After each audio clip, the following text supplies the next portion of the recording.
ದೆಹಲಿಯಲ್ಲಿ ಇವತ್ತು ಖರ್ಗೆ ನೇತೃತ್ವದಲ್ಲಿ ಸ್ಕ್ರೀನಿಂಗ್ ಕಮಿಟಿ ಸಭೆ ನಡೆಯಿತು. ಇದರಲ್ಲಿ ಕಾಂಗ್ರೆಸ್ನ 125 ಕ್ಷೇತ್ರಗಳ ಅಭ್ಯರ್ಥಿಗಳ ಪಟ್ಟಿಗೆ ಅಂತಿಮ ಮುದ್ರೆ ಬಿದ್ದಿದೆ. ಕೆಲವು ಹಾಲಿ ಶಾಸಕರಿಗೆ ಟಿಕೆಟ್ ಸಿಗೋದು ಅನುಮಾನ. ಮಾರ್ಚ್ ಕೊನೆಯ ವಾರದಲ್ಲಿ ಬಹುತೇಕ ಟಿಕೆಟ್ ಘೋಷಣೆ ಆಗಲಿದೆ.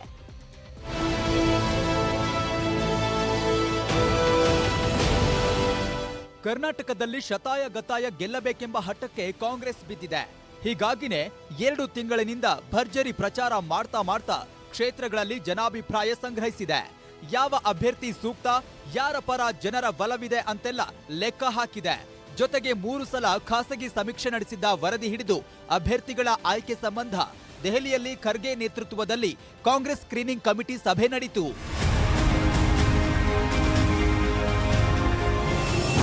150 ಅಭ್ಯರ್ಥಿಗಳ ಪಟ್ಟಿಗೆ ಅಂತಿಮ ಮುದ್ರೆ ಸಿಕ್ಕಿದೆ. ಆದ್ರೆ ಇದರಲ್ಲಿ 15ರಿಂದ 20 ಕ್ಷೇತ್ರಗಳಲ್ಲಿ ಟಿಕೆಟ್ಗೆ ತೀವ್ರ ಫೈಟ್ ಇದೆ. ಹಾಗೆ 6ರಿಂದ 8 ಹಾಲಿ ಶಾಸಕರಿಗೆ ಈ ಸಲ ಟಿಕೆಟ್ ಸಿಗೋದು ಅನುಮಾನ. ಇನ್ನು ಕೈ ಟಿಕೆಟ್ಗೆ ಗೆಲುವಷ್ಟೇ ಮಾನದಂಡ, ಭಿನ್ನಾಭಿಪ್ರಾಯ ಲೆಕ್ಕಕ್ಕಿಲ್ಲ. ಭಿನ್ನಮತ, ಪಕ್ಷಾಂತರ, ಮೂಲ, ವಲಸಿಗ ಅನ್ನೋ ಹಾಗಿಲ್ಲ. ಕುಟುಂಬ ರಾಜಕೀಯ, ಅಪ್ಪ ಮಕ್ಕಳು ಅನ್ನೋ ಭೇದವಿಲ್ಲದೆ ಗೆಲ್ಲೋರ್ಗೆ ಟಿಕೆಟ್ ಸಿಗೋದು ಫೈನಲ್. ಟಿಕೆಟ್ ಸಿಗದವರು ಕ್ಷೇತ್ರ ಗೆಲ್ಲಿಸಿದ್ರೆ ಭವಿಷ್ಯದಲ್ಲಿ ಸ್ಥಾನಮಾನ ನೀಡುವ ನಿರ್ಣಯ ಆಗಿದೆ. ಇದು ಕಾಂಗ್ರೆಸ್ ಸ್ಕ್ರೀನಿಂಗ್ ಕಮಿಟಿಯಲ್ಲಿ ಆಗಿರೋ ಪ್ರಮುಖ ನಿರ್ಣಯಗಳು. ಇದಕ್ಕೆ ಪುಷ್ಟಿ ಕೊಟ್ಟಿದ್ದು ಡಿಕೆ ಶಿವಕುಮಾರ್ ಹೇಳಿಕೆ. ಈ ಸತಿ ಕೆಲವರಿಗೆ ಟಿಕೆಟ್ ಕೊಡಕ್ ಆಗದೆ ಹೋದ್ರು ಕೂಡ ಕೌನ್ಸಿಲ್ ತೆಗೆದುಕೊಂಡು ಕೌನ್ಸಿಲಲ್ಲೂ ಸ್ವಲ್ಪ ಹೆಚ್ಚಿಗೆ ಮುಂದಕ್ಕೆ ಸ್ಥಾನಮಾನವನ್ನು ಕೊಡಬೇಕು ಅಂತ ತೀರ್ಮಾನ ಮಾಡಿದ್ವಿ. ಜೊತೆಗೆ ಬೇಕಾದಷ್ಟು ಅವಕಾಶಗಳು ಸಿಗ್ತದೆ, ಸರ್ಕಾರ ಬರ್ತದೆ. ಯಾರು ಪಕ್ಷದ ಅಭ್ಯರ್ಥಿಗಳಿಗೆ ಕಷ್ಟಪಟ್ಟು ದುಡಿದು ಗೆಲ್ಲಿಸ್ತಾರೆ, ಯಾರು ಟಿಕೆಟ್ ಕೊಡಕ್ ಆಗಲ್ಲ ಅವ್ರಿಗೂ ಕೂಡ ನಾವು ಬಿಡೋ ಪ್ರಶ್ನೆನೇ ಇಲ್ಲ. 8 ರೌಂಡ್ ಸರ್ವೆ ಆಗಿದೆ. KPCCಯಿಂದ ನಾನು 3-4 ಸರ್ವೆ ಮಾಡಿಸಿದ್ದೀನಿ. ನಮ್ಮ ACC ಅವರು ಸರ್ವೆ ಮಾಡಿಸಿದ್ದಾರೆ. ಶಾಸಕರು ಭಾರಿ ನಿಷ್ಠೆಯಿಂದ ನಮ್ಮ ಪಕ್ಷದಲ್ಲಿ ಇರೋದನ್ನು ಎಲ್ಲರೂ ಗಮನಿಸಿದ್ದೇವೆ. ಪಕ್ಷಕ್ಕೆ ನಿಷ್ಠರಾಗಿ ನಿಂತಿರ್ತಕ್ಕಂಥ ಶಾಸಕರುಗಳೇನಿದ್ದಾರೆ ಅವ್ರಿಗೆ ಸಹಜವಾಗಿ ಟಿಕೆಟ್ ಕೊಡ್ತಕ್ಕಂಥದ್ದನ್ನು ಪಕ್ಷ ಪರಿಗಣಿಸ್ತದೆ, ಅದನ್ನು ಮಾಡ್ತದೆ. ಯುವಕರಿಗೆ ಹೆಚ್ಚು ಪ್ರಾಶಸ್ತ್ಯ ಕೊಡಬೇಕು ಅಂಥೇಳಿ ನಮ್ಮದು ಬಲವಾದ ಇಚ್ಛೆನೆ. ಕಳೆದ ವರ್ಷ ಉದಯಪುರದಲ್ಲಿ ನಡೆದಿದ್ದ AICC ಮಹಾ ಅಧಿವೇಶನದಲ್ಲಿ 1 ಕುಟುಂಬಕ್ಕೆ 1 ಟಿಕೆಟ್ ಸೂತ್ರ ನಿಯಮ ಮಾಡಿದ್ರು. ಆದ್ರೆ ಕರ್ನಾಟಕದಲ್ಲಿ ಕಾಂಗ್ರೆಸ್ ಅಧಿಕಾರಕ್ಕೆ ಬರಬೇಕಷ್ಟೇ. ಹಾಗಾಗಿ ಅಪ್ಪ ಮಕ್ಕಳು, ಅಣ್ಣ ತಮ್ಮ, ಬಂಧು ಬಳಗ, ಮೂಲ ವಲಸಿಗ ಅನ್ನೋ ಭೇದವಿಲ್ಲದೆ ಟಿಕೆಟ್ ಘೋಷಣೆಗೆ ಸಿದ್ಧತೆ ಆಗ್ತಿದೆ. ಮಾರ್ಚ್ ಕೊನೆ ವಾರದಲ್ಲಿ ಬಹುತೇಕ ಟಿಕೆಟ್ ಘೋಷಣೆ ಆಗಲಿದೆ. ಮಾರ್ಚ್ 20ಕ್ಕೆ ರಾಹುಲ್ ಗಾಂಧಿ ಬೆಳಗಾವಿಗೆ ಬರ್ತಿದ್ದಾರೆ. ಮಾರ್ಚ್ 22ಕ್ಕೆ ಯುಗಾದಿ ಹಬ್ಬ, ಆಮೇಲೆ ಅಮಾವಾಸ್ಯೆ. ಹೀಗಾಗಿ ಮಾರ್ಚ್ 24 ಕಳ್ಕೊಂಡು ಶುಭ ದಿನ ನೋಡ್ಕೊಂಡು ಟಿಕೆಟ್ ಘೋಷಣೆ ಆಗೋದು final. Bureau report, news 18.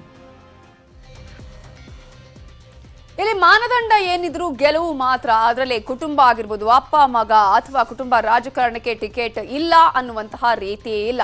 ಗೆಲುವನ್ನ ಮಾನದಂಡವಾಗಿಟ್ಟುಕೊಂಡು ಅಭ್ಯರ್ಥಿಗಳನ್ನ final ಮಾಡಲಾಗಿದೆ. ಈ ಹಿನ್ನೆಲೆಯಲ್ಲಿ 125 ಕ್ಷೇತ್ರಗಳಿಗೆ ಅಭ್ಯರ್ಥಿಗಳು ಫೈನಲ್ ಆಗಿದೆ. ಹಾಗಾದ್ರೆ ಕುಟುಂಬದಲ್ಲಿ ಯಾರ್ಯಾರಿಗೆ ಸಿಗ್ತಾ ಇದೆ ಅಂತ ನಾವು ನೋಡೋದಾದ್ರೆ ಸಂಭಾವ್ಯ ಅಭ್ಯರ್ಥಿಗಳ ಪಟ್ಟಿಯನ್ನ ನಿಮ್ಮ ಮುಂದೆ ಇಡ್ತಾ ಇದೀವಿ. ಇವರಿಗೆ ಸಿಗಬಹುದು ಅನ್ನುವಂತ ಒಂದು ಕನ್ಫರ್ಮ್ ಆಗಿದೆ, ಅಧಿಕೃತ ಘೋಷಣೆ ಆಗಬೇಕಾಗಿದೆ. ಈಗ ಕೋಲಾರದಿಂದ ಸಿದ್ದರಾಮಯ್ಯ ಅವರು ಸ್ಪರ್ಧೆ ಮಾಡೋದು ಖಚಿತ, ಕನ್ಫರ್ಮ್ ಆಗಿದೆ. ಆದ್ರೆ ಅವರ ಮಗ ವರುಣದಿಂದ ಯತೀಂದ್ರ ಸಿದ್ದರಾಮಯ್ಯ ಅವರಿಗೂ ಟಿಕೆಟ್ ಕನ್ಫರ್ಮ್ ಆಗಿದೆ ಇವತ್ತಿನ ಆಯ್ಕೆ ಸಮಿತಿಯಲ್ಲಿ. ಇನ್ನು DK ಶಿವಕುಮಾರ್ಗೆ ಕನಕಪುರದಿಂದ ಆಯ್ಕೆ ಆದ್ರೆ ಅವರಿಗೆ ಟಿಕೆಟ್ ಕನ್ಫರ್ಮ್ ಆದ್ರೆ ಡಾಕ್ಟರ್ ರಂಗನಾಥ್ಗೆ ಕುಣಿಗಲ್ನಿಂದ ಈಗ ಟಿಕೆಟ್ ಕನ್ಫರ್ಮ್ ಆಗಿದೆ. ನಾವಿದೆಲ್ಲವೂ ಹೇಳ್ತಾ ಇದ್ದು ಸಂಭಾವ್ಯ ಅಭ್ಯರ್ಥಿಗಳಿಗೆ ಯಾವ್ಯಾವ ಕ್ಷೇತ್ರದಿಂದ ಟಿಕೆಟ್ ಕನ್ಫರ್ಮ್ ಆಗಿದೆ ಅನ್ನೋದು. ದಾವಣಗೆರೆ ದಕ್ಷಿಣದಿಂದ ಶಾಮನೂರು ಶಿವಶಂಕರಪ್ಪ ಅವರಿಗೆ ಆದ್ರೆ ದಾವಣಗೆರೆಯಿಂದನೇ SS ಮಲ್ಲಿಕಾರ್ಜುನ ಅವರ ಪುತ್ರನಿಗೆ ಟಿಕೆಟ್ ಕನ್ಫರ್ಮ್ ಆಗಿದೆ. ಸಂಭಾವ್ಯವಾಗಿ ಅವರಿಗೆ ಟಿಕೆಟ್ ಘೋಷಣೆ ಆಗುವಂತಹ ಸಾಧ್ಯತೆ ಕೂಡ ಇದೆ. HC ಮಹದೇವಪ್ಪ ಅವರಿಗೆ T ನರಸೀಪುರದಿಂದ ಈಗಾಗಲೇ ಟಿಕೆಟ್ ಕನ್ಫರ್ಮ್ ಆಗಿದೆ. ಆದ್ರೆ ಅವರ ಮಗ ಸುನಿಲ್ ಬೋಸ್ಗೆ ಇನ್ನೂ ಟಿಕೆಟ್ ಕನ್ಫರ್ಮ್ ಆಗಿಲ್ಲ. ಎಲ್ಲಿಂದ ಅವರಿಗೆ ಸ್ಪರ್ಧೆ ಮಾಡ್ತಾರೆ, ಯಾವ ಕ್ಷೇತ್ರ ಕೊಡ್ತಾರೆ ಇನ್ನೂ ಕೂಡ ಕನ್ಫರ್ಮ್ ಆಗಿಲ್ಲ. KH ಮುನಿಯಪ್ಪ ಅವರು ದೇವನಹಳ್ಳಿಯಿಂದ ಸ್ಪರ್ಧಿಸುವಂತಹ ಸಾಧ್ಯತೆ ಇದೆ. ಅವರ ಮಗಳು ರೂಪಾ ಶಶಿಧರ್ ಅವರಿಗೆ KGF ನಿಂದ ಅವರನ್ನ ಅಭ್ಯರ್ಥಿಯಾಗಿ ಕಣಕ್ಕಿಳಿಸುವಂತಹ ಸಾಧ್ಯತೆ ಇದೆ. ಇವರಿಗೆ ಟಿಕೆಟ್ ಕನ್ಫರ್ಮ್ ಆಗುವಂತದ್ದು ಎಲ್ಲಾ ಲಕ್ಷಣಗಳು ಇದೆ. ರಾಮಲಿಂಗಾರೆಡ್ಡಿ ಮತ್ತು ಸೌಮ್ಯ ರೆಡ್ಡಿ ಅಪ್ಪ ಮಗಳಿಗೆ ರಾಮಲಿಂಗಾರೆಡ್ಡಿ ಅವರಿಗೆ BTM ಲೇಔಟ್, ಹಾಗೆಯೇ ಜಯನಗರದಿಂದ ಸೌಮ್ಯ ರೆಡ್ಡಿ ಅವರಿಗೆ ಈಗಾಗಲೇ ಟಿಕೆಟ್ ಕನ್ಫರ್ಮ್ ಆಗಿದೆ ಇವತ್ತಿನ ಸ್ಕ್ರೀನಿಂಗ್ ಕಮಿಟಿ ಸಭೆಯಲ್ಲಿ. ಎಂ ಕೃಷ್ಣಪ್ಪ ಅವರಿಗೆ ವಿಜಯನಗರ ಕ್ಷೇತ್ರ, ಅವರ ಮಗ ಪ್ರಿಯಾ ಕೃಷ್ಣ ಅವರಿಗೆ ಗೋವಿಂದರಾಜನಗರ ಕ್ಷೇತ್ರದಿಂದ ಕ್ಷೇತ್ರದಿಂದ ಟಿಕೆಟ್ ಕನ್ಫರ್ಮ್ ಆಗಿದೆ. ಇನ್ನು ಶಿವಾನಂದ ಪಾಟೀಲ್ಗೆ ವಿಜಯಪುರ ನಗರದಿಂದ ಆದರೆ ಸಂಯುಕ್ತ ಪಾಟೀಲ್ ಅವರಿಗೆ ಬಸವನ ಬಾಗೇವಾಡಿಯಿಂದ ಟಿಕೆಟ್ ಫೈನಲ್ ಆಗೋದನ್ನ ನಾವಿಲ್ಲಿ ಗಮನಿಸಬಹುದು. ಬೇಕೆ ಹರಿಪ್ರಸಾದ್ MLC ಆಗಿದ್ರೆ ರಕ್ಷಿತ್ ಶಿವರಾಮ್ ಅವರ ಅಣ್ಣನ ಮಗ ಬೆಳ್ತಂಗಡಿ ಕ್ಷೇತ್ರದಿಂದ ಅವರಿಗೆ ಈಗ ಟಿಕೆಟ್ ಕನ್ಫರ್ಮ್ ಆಗುವಂತಹ ಸಾಧ್ಯತೆ ಇದೆ. ಸಂಭಾವ್ಯ ಲಿಸ್ಟ್ ಅನ್ನ ನಾವು ನಿಮ್ಮ ಮುಂದೆ ಇಡ್ತಾ ಇದ್ದೀವಿ. ಇದು ಎಂಬಿ ಪಾಟೀಲ್ಗೆ ಬಬಲೇಶ್ವರ ಆದ್ರೆ ಅವರ ಅಣ್ಣ MLC ಆಗಿ ಸಹೋದರರಿಗೆ ಸುನೀಲ್ ಪಾಟೀಲ್ ಅವರಿಗೆ MLC ಆಗಿ ಕೂಡ ಕನ್ಫರ್ಮ್ ಆಗುವಂತಹ ಸಾಧ್ಯತೆ ಇದೆ. ದಿವಾಕರ್ ಬಾಬುಗೆ ಬಳ್ಳಾರಿ ನಗರದಿಂದ ಆದ್ರೆ ಬಳ್ಳಾರಿ ನಗರದಿಂದನೇ ಹನುಮ ಕಿಶೋರ್ ಅವರಿಗೆ ಸಿಗುವಂತಹ ಚಾನ್ಸಸ್ ಇದೆ. ಇವರಲ್ಲಿ ಯಾರಿಗೆ ಸಿಗುತ್ತೆ ಅನ್ನೋದು ಕಾದು ನೋಡಬೇಕು. ಅವರ ಮಗ ಹನುಮ ಕಿಶೋರ್, ದಿವಾಕರ್ ಬಾಬು ಅವರ ಮಗನಿಗೆ ಟಿಕೆಟ್ ಕನ್ಫರ್ಮ್ ಆಗುವಂತಹ ಸಾಧ್ಯತೆ ಇದೆ. ಇನ್ನು ಯಾರ್ಯಾರಿಗೆ ಟಿಕೆಟ್ ಮಿಸ್ ಆಗುವಂತಹ ಸಾಧ್ಯತೆ ಇದೆ ಅನ್ನೋದರ ಒಂದು ಲಿಸ್ಟ್ ಅನ್ನ ನಾವು ನೋಡ್ತಾ ಹೋಗೋದಾದ್ರೆ ಹರಿಹರ ಕ್ಷೇತ್ರದಿಂದ ರಾಮಪ್ಪ ಅವರಿಗೆ ಟಿಕೆಟ್ ಮಿಸ್ ಆಗುವಂತಹ ಸಾಧ್ಯತೆ ಇದೆ. ಕೆಲವು ಹಾಲಿ ಶಾಸಕರಿಗೆ ಈಗಾಗಲೇ ಹೇಳ್ತಾ ಇದ್ವಿ ನಾವು 6 ರಿಂದ 8 ಹಾಲಿ ಶಾಸಕರಿಗೆ ಈಗಾಗಲೇ ಟಿಕೆಟ್ ಮಿಸ್ ಆಗುವಂತಹ ಚಾನ್ಸಸ್ ಇದೆ ಅಂತ ಹೇಳಿ. ಯಾಕಂದ್ರೆ ಇಲ್ಲಿ ಗೆಲುವಷ್ಟೇ ಮಾನದಂಡ ಆಗಿದೆ. ಪಾವಗಡದಿಂದ ವೆಂಕಟರಮಣಪ್ಪ ಅವರಿಗೆ ಟಿಕೆಟ್ ಮಿಸ್ ಆಗುವಂತಹ ಸಾಧ್ಯತೆ ಇದೆ. ಶಿಡ್ಲಘಟ್ಟದಿಂದ ಮುನಿಯಪ್ಪ ಅವರಿಗೆ ಟಿಕೆಟ್ ಕೈ ತಪ್ಪುವಂತಹ ಸಾಧ್ಯತೆ ಇದೆ. ಕುಂದಗೋಳದಿಂದ ಕುಸುಮಾ ಶಿವಳ್ಳಿ ಅವರು ಭಾರಿ ಪ್ರಯತ್ನ ಮಾಡ್ತಾ ಇದ್ದಾರೆ, ಅವರಿಗೂ ಟಿಕೆಟ್ ಕೈ ತಪ್ಪುವಂತಹ ಸಾಧ್ಯತೆ ಇದೆ. ಅಫ್ಜಲ್ಪುರದಿಂದ MY ಪಾಟೀಲ್ ಅವರಿಗೆ ಟಿಕೆಟ್ ಕೈ ತಪ್ಪುವಂತಹ ಸಾಧ್ಯತೆ ಇದೆ. ಇನ್ನು DS ಹುಲಗೇರಿ ಲಿಂಗಸುಗೂರ್ನಿಂದ ಅವರಿಗೂ ಟಿಕೆಟ್ ಸಿಗುವಂತಹ ಚಾನ್ಸಸ್ ಬಹಳ ಕಡಿಮೆ ಅಂತಾನೆ ಹೇಳಲಾಗ್ತಾ ಇದೆ. ಮಿಸ್ ಆಗುವಂತಹ ಚಾನ್ಸಸ್ ಇದೆ ಅನ್ನೋದನ್ನ ನಾವಿಲ್ಲಿ ಗಮನಿಸಬಹುದು. ಒಟ್ಟಾರೆಯಾಗಿ ಗೆಲುವನ್ನ ಮಾನದಂಡವಾಗಿ ಇಟ್ಟುಕೊಂಡು ಈ ಸಲ ಶತಾಯಗತಾಯ ನಾವು ಅಧಿಕಾರವನ್ನ ಪಡಿಲೇಬೇಕು ಅಂತ ಹೇಳಿ ಈಗ ಕಾಂಗ್ರೆಸ್ ಅಭ್ಯರ್ಥಿಗಳ ಪಟ್ಟಿಯನ್ನ ಅಂತಿಮಗೊಳಿಸಿದೆ. ಅದು ರಾಹುಲ್ ಗಾಂಧಿ ಬಂದ ನಂತರ ಟಿಕೆಟ್ ಅನ್ನ ಅಥವಾ ಪಟ್ಟಿಯನ್ನ ಬಿಡುಗಡೆಗೊಳಿಸುವಂತಹ ಸಾಧ್ಯತೆ ಕೂಡ ಇದೆ. ಏನಾಗುತ್ತೆ ನೋಡೋಣ. ಇನ್ನು ಸೋಮಣ್ಣ ಯಡಿಯೂರಪ್ಪ ಅವರ ಮುನಿಸು ಇನ್ನೂ ಮುಗಿದಿಲ್ವಾ ಅನ್ನುವಂತಹ ಪ್ರಶ್ನೆಗೆ ಉತ್ತರ ಅಂತೂ ಸಿಕ್ಕಿಲ್ಲ. ಯಾಕಂದ್ರೆ ದೆಹಲಿ ಸಭೆ ಆಗಿರ್ಬೋದು, CM ಮನೆಯಲ್ಲೂ ಸಂಧಾನ ಮಾಡಲಾಯಿತು, ಇವೆಲ್ಲ ಒಂದ್ ಕಡೆ ಸಕ್ಸಸ್ ಆಗಿದೆ, ಅವರು ಬಿಟ್ಟು ಹೋಗೋದಿಲ್ಲ ಅಂತ ಬಿಜೆಪಿ ಮುಖಂಡರು ಹೇಳ್ತಾ ಇದ್ರು, CM ಹೇಳ್ತಾ ಇದ್ರು, ಮತ್ತೊಂದ್ ಕಡೆ ಸೋಮಣ್ಣ ಅವರೇ ಹೇಳಿದ್ದಾರೆ ನಾನು ಹೋಗೋದಿಲ್ಲ ಅಂತ. ಬಟ್ ಇದು ಫೇಲಾ ಅನ್ನುವಂತ ಪ್ರಶ್ನೆಯನ್ನ ಹುಟ್ಟು ಹಾಕಿದೆ. ನಾಳೆ ಮಹದೇಶ್ವರ ಬೆಟ್ಟದ ಅಭಿವೃದ್ಧಿ ಕೆಲಸಗಳ ಉದ್ಘಾಟನಾ ಕಾರ್ಯಕ್ರಮ ಇದೆ. ನಿಯಮವನ್ನ ಸಡಿಲಿಸಿ ಯಡಿಯೂರಪ್ಪ ಅವರ ಹೆಸರನ್ನ CM ಆಲ್ರೆಡಿ ಹಾಕ್ಸಿದ್ದಾರೆ. ಆದ್ರೆ ಯಡಿಯೂರಪ್ಪ ಅವರು ಬರ್ತಾರಾ, ಗೈರಾಗುವಂತಹ ಸಾಧ್ಯತೆನೇ ಇದೆ ಅಂತ ಹೇಳಲಾಗ್ತಾ ಇದೆ. ನಿಯಮ ಸಡಿಲಿಸಿ ಯಡಿಯೂರಪ್ಪ ಅವರ ಹೆಸರು ಹಾಕ್ಸಿದ್ರೂ ಕೂಡ ನಾನು ಬರಲ್ಲ ಅಂತ ಹೇಳಿ BS ಯಡಿಯೂರಪ್ಪ ಅವರು ಮಾಹಿತಿಯನ್ನ ರವಾನೆ ಮಾಡಿದ್ದಾರೆ. ಯಡಿಯೂರಪ್ಪ ಬರ್ತಾರಾ ಅಂದ್ರೆ ಸೋಮಣ್ಣ ಅವರು ಈಗ ಇದಕ್ಕೆ ಒಂದು ಜಾಣ ನುಡಿಯ ಉತ್ತರವನ್ನ ಕೊಟ್ಟಿದ್ದಾರೆ. ಮಾದಪ್ಪ ಬೇಕಾದವರನ್ನ ಕರೆಸಿಕೊಳ್ತಾನೆ ಬಿಡಿ ಅಂತ ಹೇಳಿದ್ದಾರೆ ಸೋಮಣ್ಣ ಅವರು. ಬಿಜೆಪಿಗೆ ಈಗ ಮತ್ತಷ್ಟು ಕಗ್ಗಂಟಾಗ್ತಾ ಇದೆ. ಸೋಮಣ್ಣ ಮತ್ತು BS ಯಡಿಯೂರಪ್ಪ ಅವರ ಈ ಒಂದು ಒಳ ಜಗಳ ಏನೂ ಇಲ್ಲ, ಎಲ್ಲರೂ ಇರ್ತಾರೆ ಅಂತ BSYನೂ ಹೇಳಿದ್ರು. ಸೋಮಣ್ಣವ್ರು ನಾನಿಲ್ಲೇ ಇರ್ತೀನಿ, ನಮ್ಮ ನಾಯಕರು ಪಕ್ಷಾತೀತ ನಾಯಕರು ಅಂತ ಹೇಳಿದ್ರು. ಬಟ್ ಒಳ ಜಗಳ, ಅಸಮಾಧಾನ, ಗೊಂದಲ, ಆಕ್ರೋಶ ಇನ್ನೂ ಕೂಡ ಹಾಗೇ ಇದ್ದ ಹಾಗೆ ಕಾಣಿಸ್ತಾ ಇದೆ. ನಾಳೆ ಎಲ್ಲರೂ ಬರ್ತಾರೆ, ಎಲ್ಲರಿಗೂ ಹೇಳಿದ್ದೀವಿ, ಮಾನ್ಯ ಯಡಿಯೂರಪ್ಪನವ್ರಿಗೂ ಹೇಳಿದ್ದೀವಿ, ಮತ್ತೆ ಮುಖ್ಯಮಂತ್ರಿಗಳು ಬರ್ತಾ ಇದ್ದಾರೆ, CC ಪಾಟೀಲ್ಗೆ ಹೇಳಿದ್ದೀವಿ, ಅಶೋಕ್ ಬತ್ತಿ ಬಂದಿದ್ದಾರೆ, ಜೊಲ್ಲೆ ಬತ್ತಿ ಬಂದಿದ್ದಾರೆ. ಮಾದಪ್ಪ ಯಾರ್ಯಾರು ಕರ್ಸ್ಕೊತಾನೆ, ಮಾದಪ್ಪ ಯಾರ್ಯಾರು ಕರ್ಸ್ಕೊತಾನೆ, ಆಮೇಲೆ ಯಾವಾಗ ಬೇಕು ಅವಾಗ ಕರ್ಸ್ಕೊತಾನೆ. ನಾಳೆ ಎಲ್ಲರೂ ಬರ್ತಾರೆ, ಎಲ್ಲರಿಗೂ ಹೇಳಿದ್ದೀವಿ. ಕರೆಸಿ ಮಾತನಾಡಿದ್ದಾರೆ, ಎಲ್ಲ ಸರಿ ಹೋಗುತ್ತೆ, ಯಾವುದೇ ಗೊಂದಲ ಏನ್ ನಾವ್ಯಾರು ಇದುವರೆಗೂ ಅವ್ರನ್ನ ಭೇಟಿ ಮಾಡಿದ್ರೆ 3 ತಿಂಗಳಾಯ್ತು. ಯಾರನ್ನು ಕಡೆಗಣನೆ ಮಾಡೋ ಪ್ರಶ್ನೆ ಇಲ್ಲ. ಎಲ್ಲರೂ ಪಕ್ಷಕ್ಕೆ ಕೆಲಸ ಮಾಡಬೇಕು. ವಿಜಯೇಂದ್ರನು ಕೆಲಸ ಮಾಡ್ತಾ ಇದ್ದಾರೆ, ಸೋಮಣ್ಣನು ಕೆಲಸ ಮಾಡ್ತಿದ್ದಾರೆ, ಉಳಿದವರು ಮಾಡಿ ಪಕ್ಷವನ್ನು ಅಧಿಕಾರಕ್ಕೆ ತರಬೇಕು. 1 ಪಾಯಿಂಟ್ ಪ್ರೋಗ್ರಾಮ್ ನಮ್ಮದು. ಬೇರೆ ಬೇರೆ ವಿಷಯಗಳ ಬಗ್ಗೆ ನಾವು ತಲೆ ಕೆಡಿಸ್ಕೊಳ್ಳೋಕೆ ಹೋಗೋದಿಲ್ಲ. ಎಲ್ಲ ಚರ್ಚೆ ಆಗೇ ಆಗುತ್ತೆ. ಗೆಲ್ಲುವಂತ ಒಂದು ಅವಕಾಶ ಜಾಸ್ತಿ ಇರೋದ್ರಿಂದ ಅಭ್ಯರ್ಥಿಗಳ ಸಂಖ್ಯೆನೂ ಜಾಸ್ತಿ ಇದೆ. ಹೈಕಮಾಂಡ್ ಸೂಕ್ತ ತೀರ್ಮಾನ. ಬಿಜೆಪಿಯವರು ಉರಿಗೌಡ, ನಂಜೇಗೌಡ ಹೆಸರಿಟ್ಕೊಂಡು ಒಕ್ಕಲಿಗರ ಕೋಟೆಗೆ ಲಗ್ಗೆ ಹಾಕ್ತಿದ್ದಾರೆ. ಆದ್ರೆ ಅದೇ ಒಕ್ಕಲಿಗ ಮತಬೇಟೆ JDS ಬಿಜೆಪಿ ಮೇಲೆ ತಿರುಗುಬಾಣ ಬಿಟ್ಟಿದೆ. ಇನ್ನೊಂದು ಕಡೆ ಬಿಜೆಪಿಯವರು ಲಿಂಗಾಯತ ವಿರೋಧಿ ಅಂತ ಕಾಂಗ್ರೆಸ್ ಹೊಸ ವಿಡಿಯೋವನ್ನ ಬಿಡ್ತಾ ಇದೆ.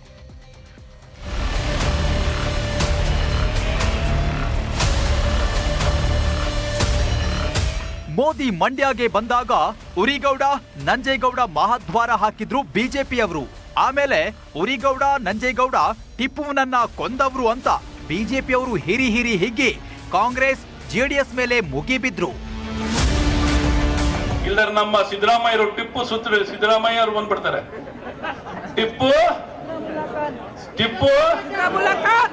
ಟಿಪ್ಪು ಬೇಕಾ, ಸಾವರ್ಕರ್ ಬೇಕಾ? ಹಾಗಾಗಿ ಟಿಪ್ಪು ಸುಲ್ತಾನ್ ಎಲ್ಲಿ ಕರೆದಬೇಕು? ಉರಿಗೌಡ, ನಂಜೇಗೌಡ ಏನ್ ಮಾಡಿದ್ರು? ಉರಿಗೌಡ ನಂಜೇಗೌಡರು ಏನ್ ಮಾಡಿದ್ರು? ಒಂದು ತೆರವುಗೊಳಿಸಿದ್ದು ಅಕ್ಷಮ್ಯ ಅಪರಾಧ, ಅದು ತಪ್ಪು, ಅದು ನಾನು ಖಂಡಿಸ್ತೇನೆ. ದೊಡ್ಡ ನಂಜೇಗೌಡ ಮತ್ತು ಉರಿಗೌಡ ಸೈನಿಕನ ವೇಷದಲ್ಲಿ ಓಡಿ ಹೋಗ್ತಿದ್ದಂತ ಟಿಪ್ಪುವನ್ನ ಅಟ್ಟಾಡಿಸಿ ಕೊಂದವರು. ಅವರಿಗೆ ಇತಿಹಾಸದಲ್ಲಿ ಯಾವ ಗೌರವ ಸಿಗಬೇಕಾಗಿತ್ತು ಆ ಗೌರವವನ್ನ ಸಿಕ್ಕಿರಲಿಲ್ಲ. ಅವರಿಗೆ ಮತ್ತೆ ಆ ಗೌರವ ಸಿಗಬೇಕು. ಅದಕ್ಕಾಗಿ ಆ ದ್ವಾರ ಹಾಕಿದ್ದು ಸರಿ ಇದೆ, ಆ ತೆರವು ಮಾಡಿದ್ದು ತಪ್ಪು. ನಾವು ಜನರ ಮೂಲಕ ಶಾಶ್ವತವಾದ ದ್ವಾರವನ್ನು ನಿರ್ಮಾಣ ಮಾಡೋದಕ್ಕೆ ಬೇಕಾದಂಥ ಶಕ್ತಿಯನ್ನು ಮಂಡ್ಯ ಜನರಿಗೆ ನಾವು ಕೊಡ್ತೇವೆ.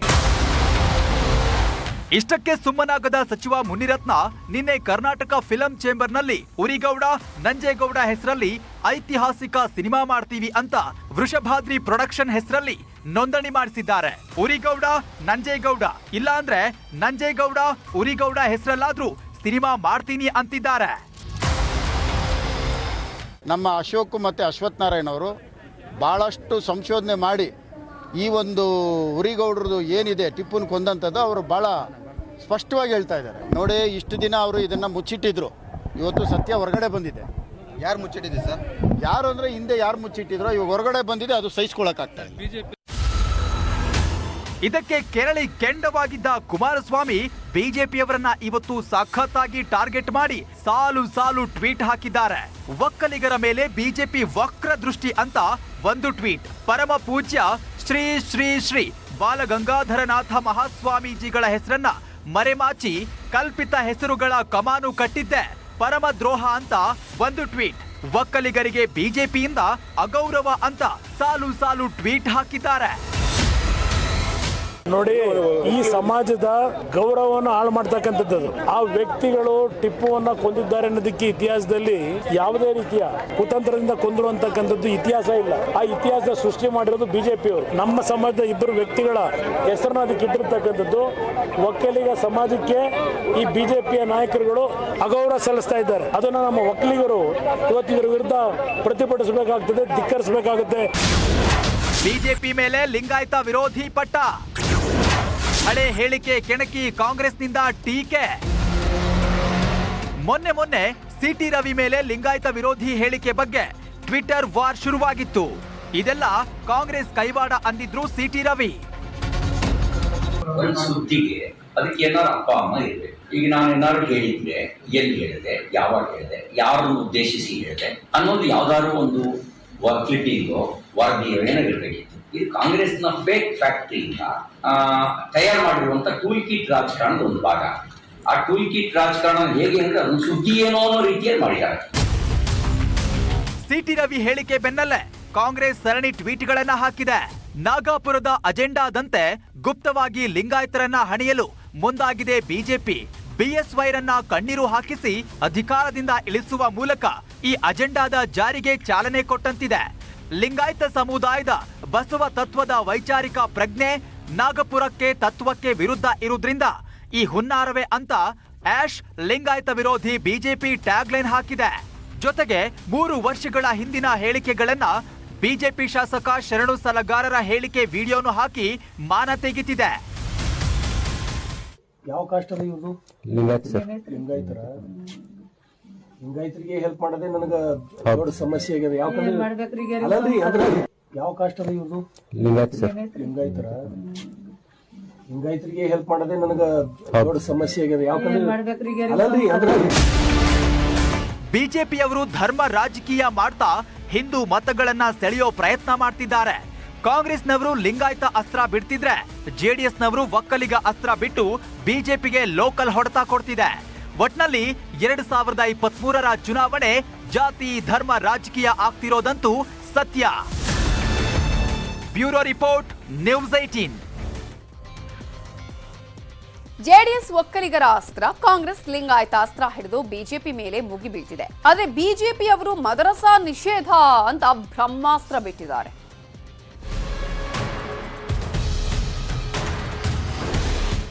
ರಾಜ್ಯದಲ್ಲಿ ಬಿಜೆಪಿ ಅಧಿಕಾರಕ್ಕೆ ಬಂದ್ರೆ ಮದರಸಾಗಳನ್ನ ಸಂಪೂರ್ಣ ಬಂದ್ ಮಾಡ್ತೀವಿ. ರಾಜ್ಯದಲ್ಲಷ್ಟೇ ಅಲ್ಲ, ಇಡೀ ದೇಶದಲ್ಲೇ ಎಲ್ಲ ಮದರಸಾಗಳನ್ನ ಮುಚ್ಚಿ ಹಾಕ್ತೀವಿ. ಇದು ಬಿಜೆಪಿ ನಾಯಕರ ಎಲೆಕ್ಷನ್ ಘೋಷಣೆಗಳು.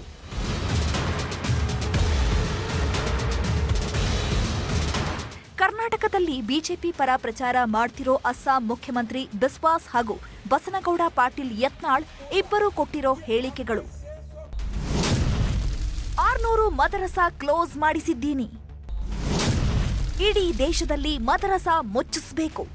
टीवी का एंकर ने मुझको बोला कि आपने 600 मदरसा बंद कर दिया, आपका इरादा क्या है? मैं बोला भैया मैं अभी 600 मदरसा बंद किया हूँ, लेकिन मेरा इरादा है सारे मदरसा बंद कर देने का, वो मेरा इरादा है. ಮದರಸಾ ಬೇಡ, ಕಾಲೇಜುಗಳು ಬೇಕು. हमें मदरसा का जरूरत नहीं है, हमें डॉक्टर इंजीनियर बनाना, स्कूल कॉलेज और यूनिवर्सिटी का जरूरत है.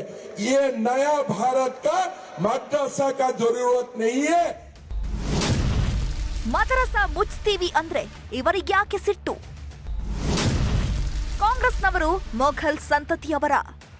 कांग्रेस लोग आज का नया मुगल है और कुछ नहीं है. अगर कहीं राम मंदिर बनता है तो उनका आपत्ति होता है. ಅಸ್ಸಾಂ ಥರಾನೇ ಕರ್ನಾಟಕದಲ್ಲೂ ಆಗುತ್ತೆ. ಬಿಜೆಪಿ ಸರ್ಕಾರ ಬಂದ್ರೆ ಮದರಸಾ ಮುಚ್ತೀವಿ. ಇವತ್ತು ನಾವು ಬಸವನಗೌಡ ಪಾಟೀಲ್ ಉಳಿಬೇಕಾದ್ರೆ ಕಾರಣ ಛತ್ರಪತಿ ಶಿವಾಜಿ ಮಹಾರಾಜ. ಇಲ್ಲಕಂದ್ರೆ ಏನಾಗ್ತಿದ್ವಿ, ಬಸೀರ್ ಅಹಮದ್ ಪಟೇಲ್ ಆಗ್ತಿದ್ವಿ. ಮುಂದಿನ ಸಲ ನಮ್ಮ ಸರ್ಕಾರ ಕರ್ನಾಟಕದಲ್ಲಿ ಬಂದ್ರೆ ಹೆಂಗೆ ಹೇಮಂತ್ ಬಿಸ್ವಾ ಶರ್ಮಾಜಿಯವ್ರು ಹೆಂಗೆ ಎಲ್ಲ ಮದ್ರಸಾ ಏನು ಬಂದ್ ಮಾಡ್ಯಾರ, ಕರ್ನಾಟಕದಲ್ಲಿ ಕಂಪ್ಲೀಟ್ ಮದ್ರಸಾಗಳನ್ನು ಬಂದ್ ಮಾಡ್ತೀವಿ ಅನ್ನೋ ಮಾತನ್ನು ನಾವು ಹೇಳಬೇಕಾಗ್ತದೆ. ಬಿಜೆಪಿಯವರು ಮದರಸಾಗಳನ್ನ ಟಾರ್ಗೆಟ್ ಮಾಡಿದ್ದನ್ನ ಕುಮಾರಸ್ವಾಮಿ ಲೇವಡಿ ಮಾಡಿದ್ರು. ಮೊದಲು ಬಿಜೆಪಿ ಅಧಿಕಾರಕ್ಕೆ ಬರಲಿ, ಆಮೇಲೆ ಮದರಸಾ ಮುಚ್ಚೋ ಬಗ್ಗೆ ಯೋಚಿಸಲಿ. ಈ ಚುನಾವಣೆ ಬಿಜೆಪಿಯ ದಕ್ಷಿಣ ಭಾರತದ ಹೆಬ್ಬಾಗಿಲು ಶಾಶ್ವತವಾಗಿ ಬಂದ್ ಆಗಲಿದೆ ಅಂತಾನೂ ಕುಟುಕಿದ್ರು. ಅವ್ರು ಬರೋದೇ ಇಲ್ವಲ್ಲ. ಈ ಬಾರಿ ಕರ್ನಾಟಕದಲ್ಲಿ ಬಿಜೆಪಿ ಈ 2023 ಚುನಾವಣೆ ಶಾಶ್ವತವಾದಂಥ ದಕ್ಷಿಣ ಭಾರತದ ಹೆಬ್ಬಾಗಿಲು ಅಂತಾರಲ್ಲ ಕರ್ನಾಟಕ, ಈ ಹೆಬ್ಬಾಗಿಲು ಸಂಪೂರ್ಣ ಕ್ಲೋಸ್ ಆಗ್ತದೆ. ಮುಸ್ಲಿಮರ ಮದರಸಾಗಳಲ್ಲಿ ಧಾರ್ಮಿಕ ಶಿಕ್ಷಣ ಸಿಗ್ತಿದೆ. ಇನ್ಮುಂದೆ ಧಾರ್ಮಿಕ ಶಿಕ್ಷಣ ಪಡೆದ ಬಳಿಕ ವಿಜ್ಞಾನ ಮತ್ತು ಗಣಿತ ಕುರಿತು ಔಪಚಾರಿಕ ಶಿಕ್ಷಣ ಪಡೆಯಬೇಕು ಅಂತ ಈಗಾಗಲೇ ಸರ್ಕಾರ ಆದೇಶಿಸಿದೆ. ಅಂದಹಾಗೆ ಕರ್ನಾಟಕದಲ್ಲಿ 1000ಕ್ಕೂ ಹೆಚ್ಚು ಮದರಸಾಗಳಿಗೆ ಸರ್ಕಾರನೇ ಅನುದಾನ ಕೊಡ್ತಿದೆ. ಈಗ ಎಲೆಕ್ಷನ್ ಟೈಮ್ನಲ್ಲಿ ಮದರಸಾಗಳನ್ನ ಮುಚ್ಚಿಸ್ತೀವಿ ಅಂತಾನೂ ಬಿಜೆಪಿಯವರು ಹೇಳ್ತಿದ್ದಾರೆ. ಒಟ್ನಲ್ಲಿ ಬಿಜೆಪಿಯವರು ಮತ್ತೆ ಧರ್ಮ ರಾಜಕೀಯಕ್ಕೆ ಕೈ ಹಾಕಿದ್ದು ಎಷ್ಟರ ಮಟ್ಟಿಗೆ ಲಾಭ ತರುತ್ತೋ ಏನೋ. Bureau report, news 18. ಕಾಂಗ್ರೆಸ್ ಬೆಂಬಲಿತ ಎಸ್ಡಿಪಿಐ ಪಕ್ಷ ಕಾಂಗ್ರೆಸ್ನವರ ಮೇಲೆ ರೆಬಲ್ ಆಗಿದೆ. ಕಳೆದ ಸಲ ರಾಜಕೀಯ ಪ್ರಬುದ್ಧತೆ ಕೊರತೆಯಿಂದ ಕಾಂಗ್ರೆಸ್ ಪಕ್ಷವನ್ನ ನಂಬಿ ಸೋತಿದ್ದೇವೆ. ಈ ಸಲ ತಪ್ಪು ಮಾಡಲ್ಲ. 2023ರ ವಿಧಾನಸಭಾ ಚುನಾವಣಾ ಕಣದಿಂದ ಹಿಂದಕ್ಕೆ ಸರಿಯಲ್ಲ. ಹೀಗಂತ ಬಂಟ್ವಾಳ ವಿಧಾನಸಭಾ ಕ್ಷೇತ್ರದ ಎಸ್ಡಿಪಿಐ ಅಭ್ಯರ್ಥಿ ಇಲಿಯಾಸ್ ತುಂಬೆ ಹೇಳಿದ್ದಾರೆ. ಕಳೆದ ಬಾರಿ ಕಾಂಗ್ರೆಸ್ನ ಹಿರಿಯ ಪ್ರಭಾವಿ ನಾಯಕರ ವಿನಂತಿಯಂತೆ 2 ಷರತ್ತಿನ ಮೇಲೆ ಒಪ್ಪಂದವಾಗಿತ್ತು. ಇದೇ ವಿಚಾರ ಹಿಡಿದು ಕೇಂದ್ರ ಸಚಿವೆ ಶೋಭಾ ಕರಂದ್ಲಾಜೆ ಕಾಂಗ್ರೆಸ್ನ ನಿಜ ಬಣ್ಣ ಬಯಲಾಗಿದೆ ಅಂತ ಹೇಳಿದ್ದಾರೆ. ಕಾಂಗ್ರೆಸ್ ಎಸ್ಡಿಪಿಐ ಒಪ್ಪಂದ ತನಿಖೆ ಆಗಬೇಕು ಅಂತಾನೂ ಆಗ್ರಹಿಸಿದ್ದಾರೆ.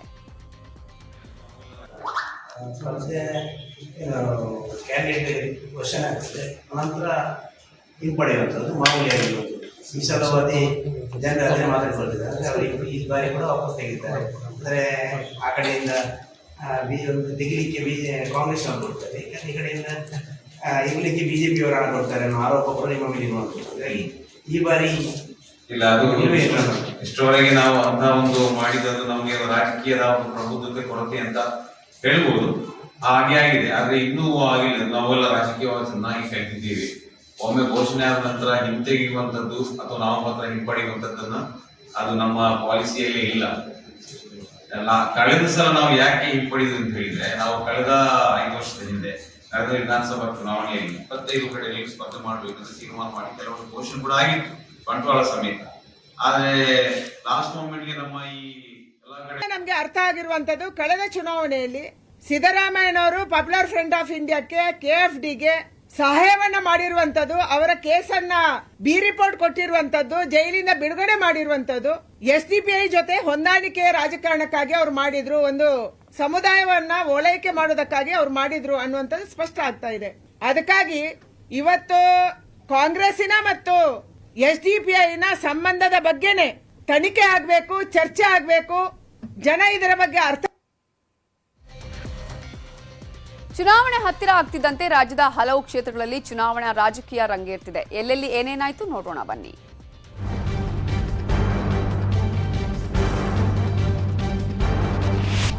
ಬೆಂಗಳೂರಿನಲ್ಲಿ ಮತ್ತೆ ಕಮಲ ಅರಳಿಸಲು ಬಿಜೆಪಿ ಅಧ್ಯಕ್ಷ ಜೆಪಿ ನಡ್ಡಾ ಕೋಟೆನಾಡು ಚಿತ್ರದುರ್ಗಕ್ಕೆ ಬಂದಿದ್ದಾರೆ. ಚಳ್ಳಕೆರೆ, ಮೊಳಕಾಲ್ಮೂರು ಬಿಜೆಪಿ ವಿಜಯ ಸಂಕಲ್ಪ ಯಾತ್ರೆಯಲ್ಲಿ ನಡ್ಡಾ ಭಾಗಿಯಾಗಿದ್ರು. ನಡ್ಡಾಗೆ ಆಂಧ್ರಪ್ರದೇಶ ಬಿಜೆಪಿ ರಾಜ್ಯಾಧ್ಯಕ್ಷ ಸೋಮು ವೀರರಾಜು, ಸಾರಿಗೆ ಸಚಿವ ಬಿ ಶ್ರೀರಾಮುಲು ಸಾಥ್ ಕೊಟ್ರು.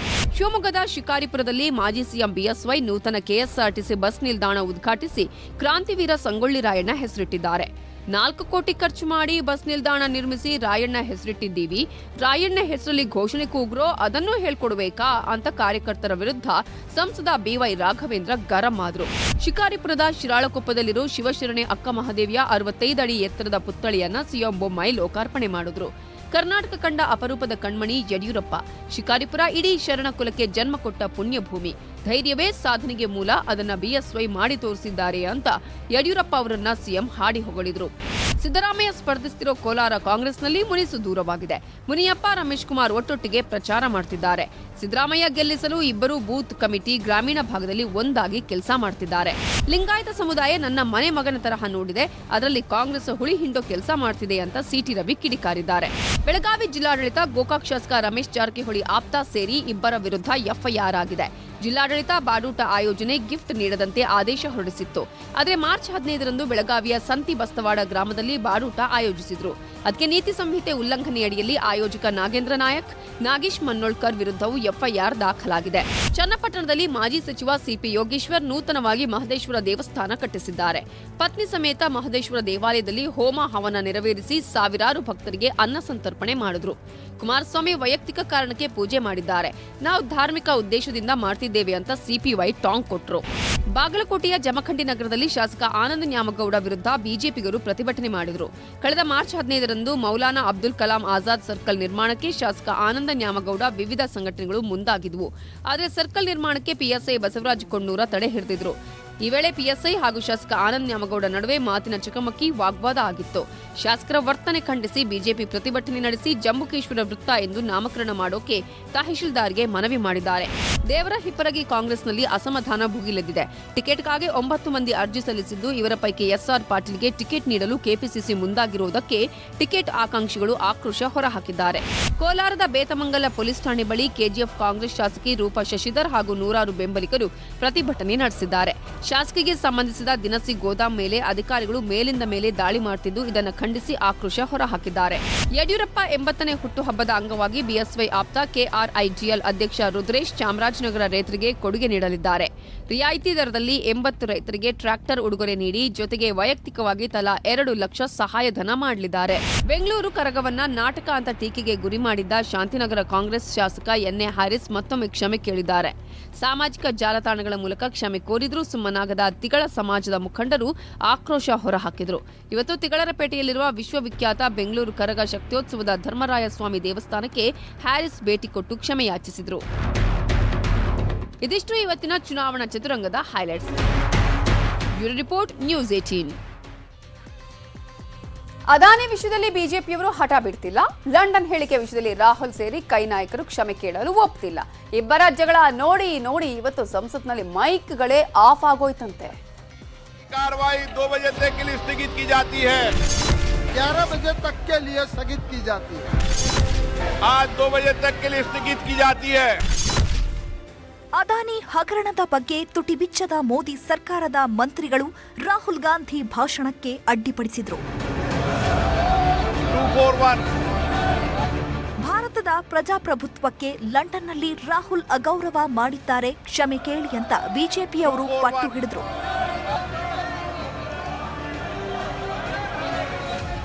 ಆಡಳಿತ ಮತ್ತು ವಿಪಕ್ಷಗಳ ಮಧ್ಯೆ ಟೀಕಾ ಪ್ರಹಾರ, ವಾಕ್ಸಮರಕ್ಕೆ ಲೋಕಸಭೆ ಮತ್ತು ರಾಜ್ಯಸಭೆ ಕಲಾಪ ಸೋಮವಾರಕ್ಕೆ ಮುಂದೂಡಲಾಯಿತು. ಯಾವುದೇ ಫಲಪ್ರದ ಮಾತುಕತೆ, ಚರ್ಚೆಗಳು ಆಗಲಿಲ್ಲ. ಆದರೆ ಹೊಸ ವಿಷಯ ಏನಂದ್ರೆ, ರಾಹುಲ್ ಗಾಂಧಿಗೆ ಮಾತನಾಡಲು ಅವಕಾಶ ಕೊಡಿ ಅಂದಾಗ ಸ್ಪೀಕರ್ ಅವಕಾಶ ಕೊಟ್ರು. ಆದರೆ ಇದ್ದಕ್ಕಿದ್ದಂತೆ ಲೋಕಸಭೆ ಒಳಗಿನ ಮೈಕ್ಗಳೆಲ್ಲ ಮ್ಯೂಟ್ ಆಗೋಯ್ತು. पार्लियामेंट में हम बात रखते हैं तो देखो क्या करते हैं, माइक ऑफ कर देते हैं ऐसे.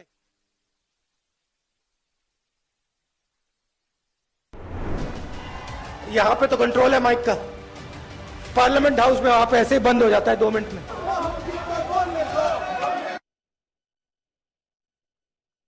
बोलना है बोल लो, किसी को कोई कुछ नहीं दिखाई देगा, कुछ नहीं सुनाई देगा. Mike off. ಸಂಸತ್ ಕಲಾಪದಲ್ಲಿ ವಿಪಕ್ಷಗಳು ಮಾತನಾಡಿದ್ರೆ ಮೈಕುಗಳು ಮ್ಯೂಟ್ ಆಗುತ್ತೆ ಅಂತ ರಾಹುಲ್ ಗಾಂಧಿ ನೇರ ವಾಗ್ದಾಳಿ ಮಾಡಿದ್ರು. ಕಾಂಗ್ರೆಸ್ನವರು ಇನ್ನೂ ಒಂದು ಹೆಜ್ಜೆ ಮುಂದೆ ಹೋಗಿ ಟ್ವಿಟರ್ ಸಂಸತ್ ಮ್ಯೂಟೆಡ್ ಅಂತ ಫೋಟೋ ಹಾಕಿದೆ. ಮೊದಲು ಮೈಕುಗಳು ಮಾತ್ರ ಆಫ್ ಆಗಿದ್ದವು. ಇಂದು ಸದನದ ಕಲಾಪಗಳನ್ನು ಮ್ಯೂಟ್ ಮಾಡಲಾಗಿದೆ. ಪ್ರಧಾನಿ ನರೇಂದ್ರ ಮೋದಿ ಅವರ ಸ್ನೇಹಿತನಿಗಾಗಿ ಲೋಕಸಭೆ ಮ್ಯೂಟ್ ಆಗಿದೆ ಎಂದು ಕಾಂಗ್ರೆಸ್ ಹಿಂದಿಯಲ್ಲಿ ಟ್ವೀಟ್ ಕೂಡ ಮಾಡಿದೆ. ಇನ್ನು ಸಂಸತ್ ಕಲಾಪ ಮುಂದೂಡಿಕೆ ಆಗ್ತಿದ್ದಂತೆ ಕಾಂಗ್ರೆಸ್ ಅಧ್ಯಕ್ಷ ಮಲ್ಲಿಕಾರ್ಜುನ ಖರ್ಗೆ, ಸೋನಿಯಾ ಗಾಂಧಿ, ರಾಹುಲ್ ಗಾಂಧಿ ಸೇರಿದಂತೆ ಎಡರಂಗ ಪಕ್ಷಗಳ ಬಹುತೇಕ ಸಂಸದರು ಸಂಸತ್ ಹೊರಗೆ ಧರಣಿ ಕೂತ್ರು. ಜೆಪಿಸಿ ರಚಿಸಿ ಅಂತ ಘೋಷಣೆ, ಭಜನೆ ಮಾಡಿದ್ರು. ಅದಾನಿ ವಿಷಯದಲ್ಲಿ ಯಾಕೆ ಬಿಜೆಪಿಯವರು ಇಷ್ಟು ಹಠಕ್ಕೆ ಬಿದ್ದಿದ್ದಾರೆ ಗೊತ್ತಾಗ್ತಿಲ್ಲ. ಕ್ಷಮೆ ಕೇಳಿದ್ರೆ ಮುಗಿದು ಹೋಗೋ ವಿಷಯಕ್ಕೆ ರಾಹುಲ್ ಸೇರಿ ಕೈ ನಾಯಕರು ಯಾಕೆ ಒಪ್ತಿಲ್ವೋ ಗೊತ್ತಿಲ್ಲ. ಒಟ್ನಲ್ಲಿ ಜನಪರ ಚರ್ಚೆಗಳಾಗದೆ ಸಂಸತ್ ಕಲಾಪದ ಸಮಯ ಹಾಳಾಗ್ತಿದ್ಯಲ್ಲ ಅನ್ನೋದೇ ಬೇಸರ. Bureau report, news 18. Puneeth Rajkumar ಜನ್ಮದಿನ ಹಿನ್ನೆಲೆ ಬೆಂಗಳೂರಿನ ಕಂಠೀರವ ಸ್ಟುಡಿಯೋ ಬಳಿ ಅಪ್ಪು ಅಭಿಮಾನಿಗಳ ಸಾಗರವೇ ಸೇರಿದೆ. ಸರತಿ ಸಾಲಲ್ಲಿ ನಿಂತು ಅಭಿಮಾನಿಗಳು ಅಪ್ಪು ಸಮಾಧಿಯ ದರ್ಶನ ಪಡೆದರು. ಇನ್ನು ಡಾಕ್ಟರ್ ರಾಜ್ ಕುಟುಂಬ ಸಹ ಅಪ್ಪು ಸಮಾಧಿಗೆ ಭೇಟಿ ಕೊಟ್ಟು ಪೂಜೆ ಸಲ್ಲಿಸಿತು. ಈ ವೇಳೆ ಅಪ್ಪು ನೆನೆದು ಪೂರ್ಣಿಮಾ ಕಣ್ಣೀರು ಹಾಕಿದರು.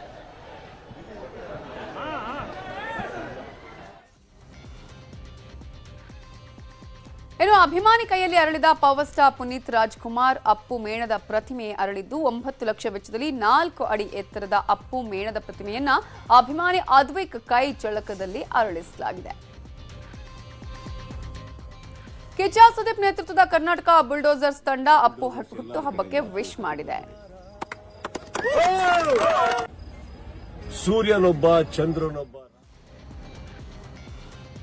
ಇನ್ನುಳಿದ ಪ್ರಮುಖ ಸುದ್ದಿಯನ್ನು ಕ್ವಿಕ್ ಆಗಿ ನೋಡೋಣ ಎಕ್ಸ್ಪ್ರೆಸ್ ನ್ಯೂಸ್ ಅಲ್ಲಿ. ಸೋಮವಾರ ಭಾರತಕ್ಕೆ ಭೇಟಿ ನೀಡಲಿರುವ ಜಪಾನ್ ಪ್ರಧಾನಿ ಇಂಡೋ ಪೆಸಿಫಿಕ್ ಒಪ್ಪಂದ ಸೇರಿ ಉಭಯ ದೇಶಗಳ ರಕ್ಷಣಾ ತಂತ್ರಗಾರಿಕೆ ಕುರಿತು ಚರ್ಚೆ. ಈ ವೇಳೆ ಪ್ರಧಾನಿ ಮೋದಿ ಹಲವು ಯೋಜನೆಗಳನ್ನು ಘೋಷಣೆ ಮಾಡುವ ಸಾಧ್ಯತೆ. ಪ್ರಧಾನಿ ಕಚೇರಿ ಅಧಿಕಾರಿ ಅಂತ ಕಾಶ್ಮೀರದ ಆಡಳಿತಕ್ಕೆ ಮೋಸ, ಸುಳ್ಳು ಹೇಳಿ Z+ ಭದ್ರತೆ ಪಡೆದಿದ್ದ ಭೂಪಾ. ಗುಜರಾತ್ ಮೂಲದ ಕಿರಣ್ ಭಾಯ್ ಪಟೇಲ್ ಬಂಧಿಸಿದ ಕಾಶ್ಮೀರ ಪೊಲೀಸರು. ತಮಿಳುನಾಡಲ್ಲಿ ರಸ್ತೆಗೆ ಹಾಲು ಚೆಲ್ಲಿ ರೈತರ ಆಕ್ರೋಶ. ಪ್ರತಿ ಲೀಟರ್ ಹಾಲಿಗೆ ಪ್ರೋತ್ಸಾಹಧನ ನೀಡುವಂತೆ ಒತ್ತಾಯ. ಸಾಮಾಜಿಕ ಜಾಲತಾಣದಲ್ಲಿ ವಿಡಿಯೋ ವೈರಲ್. ದೆಹಲಿಯಲ್ಲಿ ಕಾರ್ನ ಟಾಪ್ ಮೇಲೆ ಕುಳಿತು ಹುಟ್ಟುಹಬ್ಬ ಆಚರಣೆ. ಡಿಸೆಂಬರ್ 16ರಂದು ಅಕ್ಷರಧಾಮದ ರಾಷ್ಟ್ರೀಯ ಹೆದ್ದಾರಿಯಲ್ಲಿ ಸ್ನೇಹಿತರೊಂದಿಗೆ birthday celebrate. Traffic rules break ಮಾಡಿದ ವಿಡಿಯೋ ವೈರಲ್ ಆಗ್ತಿದ್ದಂತೆ ಆರೋಪಿ ಅರೆಸ್ಟ್. ಹೊಸಕೋಟೆಯಲ್ಲಿ ಟೆಸ್ಟ್ ಡ್ರೈವ್ ನೆಪದಲ್ಲಿ ಬುಲೆಟ್ ಬೈಕ್ ಕಳ್ಳತನ. ಶೋರೂಮ್ ಮ್ಯಾನೇಜರ್ನಿಂದ ಪೊಲೀಸರಿಗೆ ದೂರು. ಕಳ್ಳತನ ದೃಶ್ಯ ಸಿಸಿ ಕ್ಯಾಮೆರಾದಲ್ಲಿ ಸೆರೆ. ಆರೋಪಿಗಾಗಿ ಖಾಕಿ ಹುಡುಕಾಟ. ಬೆಳಗಾವಿಯಲ್ಲಿ ಜಪ್ತಿ ಮಾಡಿದ ಮದ್ಯವನ್ನೇ ಎಗರಿಸಿದ ಅಧಿಕಾರಿಗಳು. 452 ಮದ್ಯ ಬಾಕ್ಸ್ಗಳಲ್ಲಿ 301 ಬಾಕ್ಸ್ ಕಳ್ಳತನ. ಪ್ರಕರಣ ಸಂಬಂಧ 5 ಸಿಬ್ಬಂದಿ ಅಮಾನತುಗೊಳಿಸಿ ಅಬಕಾರಿ ಡಿಸಿ ಆದೇಶ.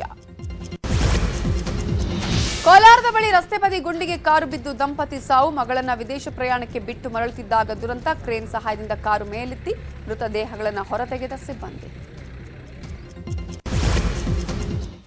ಈ ಎಲ್ಲ ಸುದ್ದಿಯೊಂದಿಗೆ ಇವತ್ತಿನ ಅಗ್ರ ರಾಷ್ಟ್ರೀಯ ವಾರ್ತೆಯನ್ನು ಮುಗಿಸ್ತಾ ಇದ್ದೀವಿ. ನೋಡ್ತಾ ಇರಿ ನ್ಯೂಸ್ 18, ಜಾಲ ನಮ್ಮದು, ಬಲ ನಿಮ್ಮದು.